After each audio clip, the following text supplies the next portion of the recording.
வணக்கம் நண்பர்களே. 2025 ஏப்ரல் மாத கிரக அமைப்புகளின்படி மீன ராசிக்கான பலன்கள். இந்த மாதமும் போன மாதம் மாதிரியே கிரக கூட்டணிகளானது தொடருது. அதாவது ஏப்ரல் 14 வரைக்குமே சூரியன், சுக்கிரன், புதன், சனி மற்றும் ராகுனுடைய 5 கிரக சேர்க்கைகள் மீன ராசிகள் தொடர்ச்சியாக இருக்கும். ஏப்ரல் 14க்கு பிறகு சூரியன் மேச ராசிக்கு பயிற்சியாக அங்கு உச்சமாகறாங்க. செவ்வாய் கடகராசிக்கு பயிற்சியாக அங்கு நீச்சமாகிறார். மாதத்தின் பிற்பகுதியில் இந்த 2 கிரகங்களுடைய மாற்றங்களோடு சேர்த்து வழக்கமான கிரக கூட்டணிகள் எப்பவும் செயல்பட்டுக்கிட்டு இருக்கும். இந்த மாத அமைப்பில் சூரியனும் சுக்கிரனும் உச்ச நிலையிலிருந்து செயல்படுவாங்க. புதனும் செவ்வாயும் நீச்ச நிலையில் செயல்படுறாங்க. புதனும் சுக்கிரனும் ஒன்றாக இருக்கிறதுனால என்னதான் நீச்சபங்க யோகம் இருக்குன்னு மனசு தேர்த்திக்கிட்டாலும் உடன் சனியும் ராகுவும் இருக்கக்கூடிய காரணத்தினால உள்ளுக்குள்ளே கொஞ்சம் குழப்பமும் பதற்றமும் இருக்கத்தான் செய்யுது. ஏன்னா சென்ற மாத பலன்கள்லேயே இந்த 5 கிரக கூட்டணிகள் என்பது பல விதங்களையும் மக்களை அலகழிக்கும்னு சொல்லியிருந்தேன். எதிர்பார்க்காத நிலைகளில் மக்களை திக்குமுக்காட வைக்குங்கிறதா விஷயமே. அதற்கு தகுந்த மாதிரியே வரக்கூடிய நியூஸ் எல்லாம் சமீப காலத்தில் பார்த்தீங்கன்னா எதிர்பாராத வகையில் பல அசம்பாவித சம்பவங்கள்ங்கிறது ஏற்பட்டுக்கிட்டு இருக்கிறது கண்கூடாக பார்க்கலாம். இப்படியெல்லாம் விபத்துகளும் ஏமாற்ற விஷயங்களும் நடக்குமாங்கிற மாதிரியான சம்பவங்கள், பொருளாதார நிலைகளில் நிறைய ஏற்ற இறக்கங்கள், கண்மூடி திறக்கிறதுக்குள்ள பல லட்சம் கோடிகள் இழப்புன்னு பொருளாதார நிபுணர்களே கதிகலங்கச் செய்தது. உலகத்தில் இருக்கக்கூடிய பெரிய பெரிய ஜாம்பவான்களை கூட அசைச்சு காட்டியிருச்சு இந்த கால அமைப்புகள். எல்லாமே சொல்லி வச்ச மாதிரி ஒரே மாதத்துக்குள்ளே தொடர்ந்து நடந்தது தான் அதிசயமே. இதுதான் உண்மையிலே கிரகங்களுடைய பவர். இந்த மாதிரியான சம்பவங்களை பார்க்கும்போது தான் ஜோதிடம் எந்த அளவுக்கு உண்மையாகவும் பயனுள்ளதாகவும் இருக்குங்கிறதையே புரிஞ்சுக்க முடியுது. சரி, இருக்கட்டும். இந்த மாதம் கிரக அமைப்புகளானது அதே மாதிரி கூட்டணிகளோடு தான் செயல்பட்டு வருது. ஆக மக்கள் அனைவருமே கொஞ்ச நாளைக்கு கொஞ்சம் உஷாராகவே இருங்க.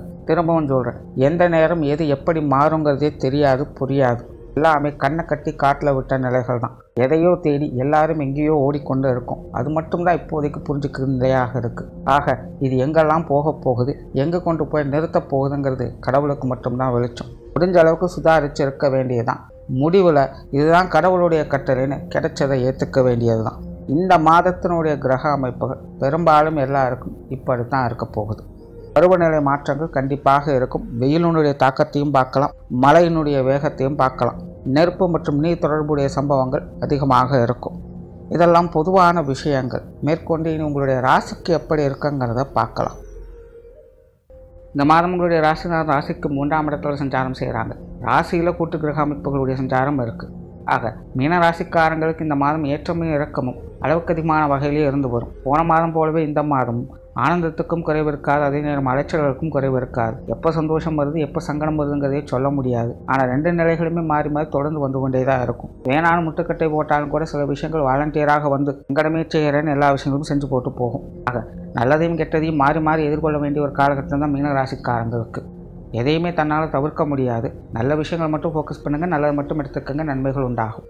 பேச்சுவார்த்தைகள் இனிமை கூடும். ஆனால் மாதத்தின் பிற்பகுதியில் பேச்சுவார்த்தைகளில் காரசாரமான விஷயங்கள் அதிகரிக்கும். சொன்ன சொல்லையும் கொடுத்த வாக்கையும் காப்பாற்றுறேன்னு சொல்லி கொஞ்சம் கடினமாகவே நடந்துப்பீங்க. உங்களை பொறுத்த வரைக்கும் அது சரியான விஷயம்தான். ஆனால் மற்றவங்களும் அப்படி எடுத்துப்பாங்களான்னு தெரியாது. இருந்தபோதும் உங்களுடைய வார்த்தைகளுக்கு மதிப்பு கொடுத்து கொஞ்சம் அடங்கி போகத்தான் செய்வாங்க. ஆகையினால் கொஞ்சம் கடினமான வார்த்தைகளை தவிர்த்துட்டீங்கன்னா கொஞ்சம் சிறப்பான விஷயங்களையும் பார்க்கலாம். புதிய விஷயங்கள், காரியங்கள், சாதகமான அமைப்புகள் இருக்கும். வழக்கம் போல் மீனராசிக்காரங்கள் முயற்சிகளில் அவங்கள அடிச்சுக்கிறக்கு ஆள் இல்லை. விடாமுயற்சி விஸ்வரூப வெற்றி. காரியம் முடிகிற வரைக்கும் எதையும் கைகிட்டு விடமாட்டேன் முழு மூச்சோடு செயல்பட்டு வருவாங்க. கூட்டு கிரக அமைப்புகள் இருக்கிறதுனால மனதளவில் கொஞ்சம் பதட்டம், குழப்பங்கள் அப்பப்போ இருக்கத்தான் செய்யும். இருந்தபோதிலும் சமாளித்து எல்லா விஷயங்களும் கச்சிதமாக செயல்பட்டு வருவீங்க. சொத்து சுகங்கள், வாகன ரீதியான விஷயங்கள் அளவான அமைப்புகள் தான். பொதுவாகவே மீனராசிக்காரங்க இனி வரக்கூடிய காலகட்டங்களில் வீடு, நிலபுலன்கள், வாகனம் சார்ந்த விஷயங்களில் சில யோசனைகள் அதிகரிக்கும். இப்போதைக்கு சிறப்பான யோசனைகளை பார்க்கலாம். பின்வரக்கூடிய காலகட்டங்களில் சாதகமான நிலைகளை பார்க்கலாம். பொருளாதாரம் சார்ந்த விஷயங்கள் ஏற்ற இறக்கங்களோடு தான் இருக்கும். குறிப்பாக மாதத்தின் 30 கொஞ்சம் கவனமாக இருங்க.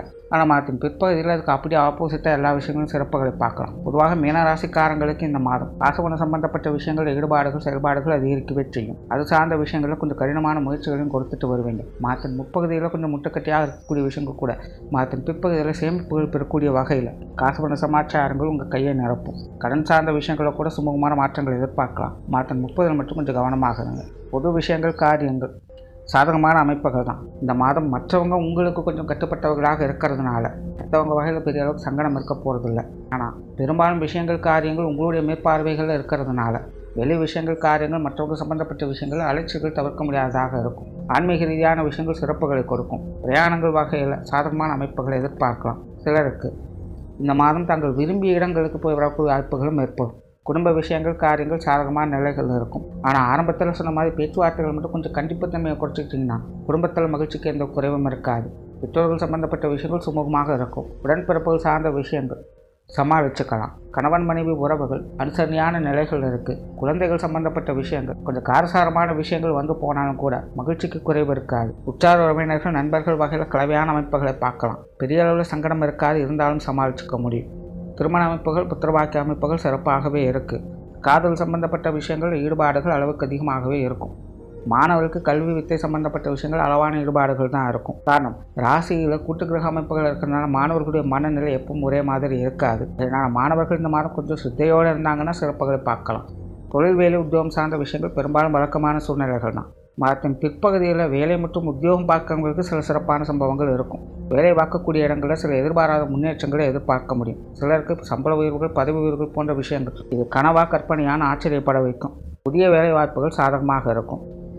தொழில், வேலை, உத்தியோகத்தை பொறுத்த வரைக்கும் மாதத்தின் முற்பகுதியில் சுணக்கமான நிலைகள் தான். மாதத்தின் பிற்பகுதியில் சாதகமான அமைப்பு இருக்குது. தவிர வெளியூர் மற்றும் வெளிநாடு சம்பந்தப்பட்ட விஷயங்களும் சிறப்பாகவே இருக்குது. ஸோ ஓவராலாக மீனராசியை பொறுத்த வரைக்கும் இந்த மாதம் பலதரப்பட்ட விஷயங்களில் உங்களுடைய ஈடுபாடுகள் அதிகரிக்கும். மனசில் அளவில்லாத மகிழ்ச்சியும் கவலையும் கலந்து விளையாடும். ஆக தேவையில்லாமல் உணர்ச்சி வசப்படுவதை கொஞ்சம் தவிர்த்துக்கிட்டிங்கன்னா இந்த மாதம் சாதகமான அமைப்புகளை பார்க்கலாம். நன்றி, வணக்கம், வாழ்க வளமுடன்.